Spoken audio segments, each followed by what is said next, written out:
साथियों नमस्कार। रीट स्पेशल के तहत हम प्रैक्टिस सेट कर रहे हैं हिंदी विषय के लिए। आइए कुछ और गद्य पद्यांशों को, गद्यांश और पद्यांश को देखकर उनके प्रश्न को और कौशल से संबंधित प्रश्नों को देखकर सीखने का प्रयास करते हैं। आइए गद्यांश को देखें। शहर के सेमल का तप्पड़ मोहल्ले की ओर बने आखिरी घर की खोली में पहुंचकर उसने दोनों हाथों की मदद से अपने सिर पर धरा बोझ नीचे उतारा। मिट्टी से भरा एक कंटर, माटी वाली टेहरी। शहर में शायद कोई ऐसा घर नहीं होगा जिसे वह न जानती हो या जहां उसे न जानते हों। घर के कुल निवासी बरसों से वहां रहते आ रहे किराएदार, उनके बच्चे तलक घर घर में लाल मिट्टी देते रहने के उस काम को करने वाली वह वहाँ क्या थी, अकेली है। उसका कोई प्रतिद्वंदी नहीं है। उसके बगैर तो लगता है टिहरी शहर के कई एक घरों में चूल्हों का जलना तक मुश्किल हो जाएगा। वह न रहे तो लोगों के सामने रसोई और भोजन कर लेने के बाद अपने चूल्हे चौके लिपाई करने की समस्या पैदा हो जाएगी। भोजन जुटाने और खाने की तरह रोज की एक समस्या घर में साफ लाल मिट्टी तो हर हालत में मौजूद रहनी चाहिए। प्रतिद्वंदी का समानार्थी नहीं है तो प्रतिरोधी, प्रतियोगी, विपक्षी, तो ये समानार्थी है पक्षी। ये जो है समानार्थी शब्द नहीं है। मिट्टी का देशज माटी। सेमल एक प्रकार का फूल है। घर में क्या मौजूद रहना चाहिए, तो साफ लाल मिट्टी। बोझा शब्द क्या है, देशज।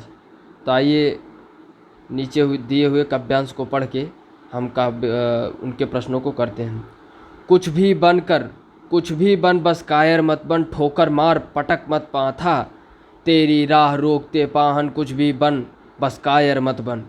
ले देकर जीना क्या जीना, कब तक गम के आंसू पीना। मानवता ने तुझको सींचा, बहा युगों तक खून पसीना। कवि क्या करने की प्रेरणा देना चाह रहा है, रुकावटों को ठोकर मारने की। इन पंक्तियों में कायर का क्या अर्थ है, तो कायर का अर्थ है समझौतावादी। कुछ भी बन बस कायर मत बन, कवि ने क्यों कहा, तो कायर मनुष्य के जीवन व्यर्थ है, यह समझाने के लिए। पाहन शब्द का पर्यायवाची, तो पाहन शब्द का पर्यायवाची होता है पत्थर, जबकि पाहुन मेहमान हो जाता। कवि के अनुसार किस प्रकार का जीवन व्यर्थ है, समझौतावादी। तो आइए कुछ प्रश्नों के उत्तर देखने का प्रयास करें। प्राथमिक स्तर पर भाषा का आकलन करने में सर्वाधिक सहायक है, तो पोर्टफोलियो, नाटक का मंचन, वीडियोग्राफी, लिखित परीक्षा। तो प्राथमिक तो वीडियोग्राफी हो जाएगा। यदि तुम्हें डलिया भरकर आम दे दिया जाए तो तुम क्या करोगी, इस प्रश्न का उद्देश्य है तो बच्चों के अनुभव और चिंतन को स्थान देना, इसके तहत जानकारी हासिल की जाएगी। अकादमिक सत्र शुरू होने के 2 माह बाद तक भी कक्षा 4 के विद्यार्थियों को भाषा की पाठ्यपुस्तक उपलब्ध नहीं करवाई जा सकी। ऐसी स्थिति में शिक्षक क्या करेगा, तो पाठ्यपुस्तकों के उपलब्ध होने तक पठन लेखन की प्रक्रिया आरंभ न करवाएं। श्रवण एवं वाचन कौशल का अभ्यास करते रहें। विद्यार्थियों की पाठ्यपुस्तक अपने आप खरीदने के लिए प्रोत्साहित करें, तो श्रवण एवं वाचन कौशलों का अभ्यास करते रहें, यही सबसे उपयुक्त है। भाषा शून्य में विकसित नहीं होती, इसका शैक्षिक निहितार्थ है कि भाषा सीखने के लिए अनिवार्य है।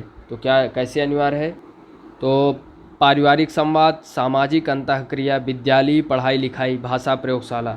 तो भाषा शून्य में विकसित नहीं होती, इसका शैक्षिक निहितार्थ भाषा सीखने के लिए सामाजिक अंतःक्रिया जरूरी है। प्राथमिक स्तर पर भाषा शिक्षण का उद्देश्य है बच्चों को अक्षरों की बनावट के प्रति सचेत करना। भाषाई कौशल के संबंध में कौन सा कथन सही है, सभी भाषाई कौशल अंतः संबंधित हैं। पढ़कर समझना कुशलता का विकास करने में सबसे कम महत्वपूर्ण है, तो कहानी का अंत बदलवा देना, कहानी पर आधारित व्याकरण समझना, कहानी को अपनी भाषा में कहलवाना, कहानी पर आधारित प्रश्न बनवाना। तो पढ़कर समझना कुशलता का विकास करने में सबसे कम महत्वपूर्ण, कहानी पर आधारित व्याकरण समझना। निम्न में से कौन कथन प्राथमिक स्तर पर भाषा सीखने में एक महत्वपूर्ण उद्देश्य की ओर संकेत करता है, तो भाषा को अपने परिवेश एवं अनुभव को समझने का माध्यम बनाना, ये सबसे जो है भाषा सीखने का महत्वपूर्ण उद्देश्य की ओर संकेत करता है। भाषा सीखने में शब्दकोश का बहुत महत्व है। शब्दकोश का सबसे कम महत्वपूर्ण उपयोग कौन सा है, तो अक्षरों वर्णों का क्रम जानना ये सबसे कम महत्वपूर्ण है। बाकी किसी शब्द का अर्थ जानना, किसी शब्द का समानार्थी शब्द जानना, किसी शब्द की सही वर्तनी जानना, तो ये सब उपयोगी है।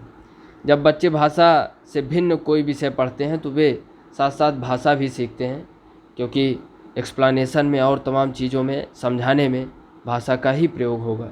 तो इनमें से अर्धविराम का चिन्ह कौन सा है? तो बी विकल्प अर्धविराम का चिन्ह है। एक ही वाक्य में जब एक से अधिक उपवाक्य, शब्द तथा वाक्यांश समान रूप में प्रयुक्त होते हैं तब किस विराम चिन्ह का प्रयोग किया जाता है? तो अल्प विराम चिन्ह का प्रयोग किया जाता है। वाक्य के आवश्यक तत्व कितने हैं? तो 6 हैं। अपनी खिचड़ी अलग पकाना मुहावरे का अर्थ क्या है? तो संगत से हटकर काम करना। सांप को दूध पिलाने मुहावरे का अर्थ है शत्रु को पोषण करना। और निम्न में से कौन सा शब्द विशेषण है? तो तालव्य, परिष्कार, पुरुष, कुटुंब, तो विशेषण है पुरुष। कौन सा शब्द विशेषण नहीं है? शिक्षाप्रद, स्वस्थ, संपन्न, परिचय, तो परिचय जो है विशेषण नहीं है, शब्द विशेषण नहीं है। कौन सा शब्द देशज है? तो कटोरा देशज है।